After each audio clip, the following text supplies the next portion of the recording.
On va maintenant effectuer un assemblage avec des contraintes avancées dans SolidWorks. Donc ici, là, j'ai mon mort que je veux insérer à l'intérieur là, du bâti de mon étau. J'aimerais ça qu'il se déplace ici à l'intérieur comme une glissière et qu'il soit limité là, avec les surfaces qui sont ici, là. Donc, je vais aller dans les contraintes. Et ma première contrainte que je vais choisir dans mes contraintes avancées, là, je vais aller chercher glissière. Donc ici, on va me demander la sélection pour la glissière, puis ensuite pour le coulisseau. Donc, moi, ce que je vais choisir, c'est les surfaces ici pour la glissière et pour le coulisseau, je vais aller chercher les faces qui sont ici. Donc là, voyez-vous, je vais pouvoir me glisser ici. Je vais aussi en choisir une autre dans l'autre axe.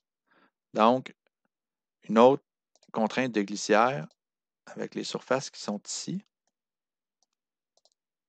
pour la glissière et pour le coulisseau, je vais choisir les surfaces suivantes.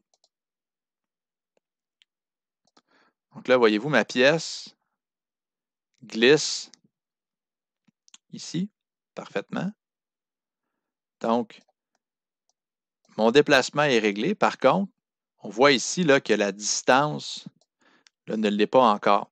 Donc, ce que je vais faire, c'est que je vais aller me rajouter une contrainte de distance. Donc, entre la surface qui est ici et la surface qui est ici, je vais me donner une plage de distance possible. Donc, je vais débuter à 0. La plus grande distance, je pourrais me mettre 1000 mm. Et la plus courte, ça va être ici 0. Je vais l'activer. Donc, voyez-vous, ici, je peux avancer, mais voyez-vous, je ne peux pas dépasser le bloc, là, qui n'est pas encore fixé, mais je ne peux pas le dépasser. Je vais faire la même chose de l'autre côté.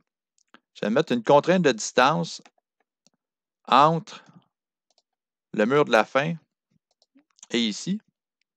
Et encore là, je vais avoir le choix entre 1000 mm et 1000 mm, pas 10 000, 1000 mm.